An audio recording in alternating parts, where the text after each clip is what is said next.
Pupa Luxardo è morta annegata. Sarebbe questo l'esito dell'autopsia sul corpo dell'82enne, componente della famiglia, fondatrice della distilleria di Torreglia.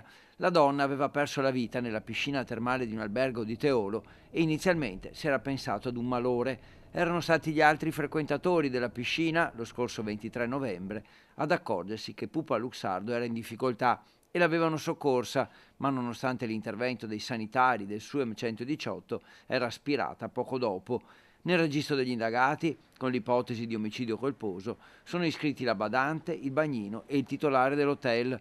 Pupa si trovava in albergo da alcune settimane per seguire un percorso di riabilitazione.